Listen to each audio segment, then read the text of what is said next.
یہ جو انڈیا میں ایک ڈیبیٹ ایک مناظرہ ہوا جس کا ٹاپک تھا ڈز گاڈ ایگزسٹ، کیا خدا موجود ہے؟ شاید ویڈیوز آپ نے بھی دیکھی ہوں۔ آپ تاریخ اٹھا کر دیکھیں کہ جتنے بھی خدا کا انکار کرنے والے ہیں کہ خدا کا وجود ہی نہیں ہے، دنیا خود ہی بنی ہے، آپ ان کی طرف سے جو بھی دلیلیں دی جاتی ہیں آپ انہیں دیکھیں ساری بے بنیاد ہے۔ کیا دنیا کا بے وقوف انسان نہیں اس کو کہا جائے گا کہ جو ساری بنی ہوئی چیزوں کو کہے کہ یہ خود ہی بن گئی ہے، اسے کسی نے نہیں بنایا، یہ مائک خود ہی بنا ہے، یہ موبائل خود ہی بنا ہے، ہم سارے خود ہی بن گئے ہیں۔ او اللہ کے بندے، کوئی بھی چیز ہے اس کے بننے کا کوئی نہ کوئی سبب ہوتا ہے۔ ایک واقعہ میں آپ کو سناتا ہوں کہ ایک بار بادشاہ کے دربار میں ایک شخص آیا، کہنے لگا میں خدا کے وجود کا انکار کرنے والا ہوں، میرا یہ عقیدہ اور بلیو ہے کہ دنیا خود ہی بنی ہے، اور کہنے لگا کہ کوئی بڑا عالم ہو جو میرے سے مقابلہ کرنا چاہے اس ٹاپک پر۔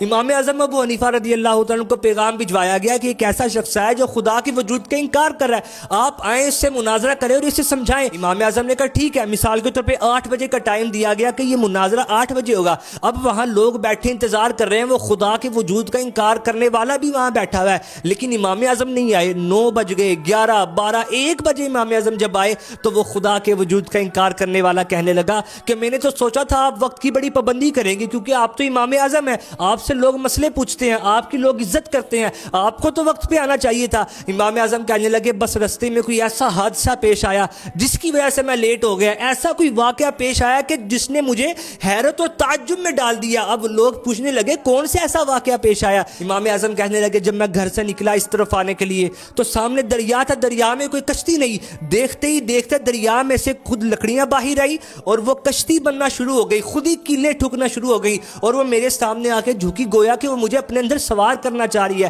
میں کشتی میں بیٹھ گیا، خود ہی کشتی چلنا شروع ہو گئی اور اس نے مجھے کنارے پر آ کے خود ہی اتار دیا۔ وہ خدا کا انکار کرنے والا بھی کہنے لگا کہ کس طرح کی باتیں کر رہے ہیں، ایک کشتی خود کس طرح بن سکتی ہے، خود کس طرح چل سکتی ہے، خود آ کر کنارے پر کس طرح رک سکتی ہے؟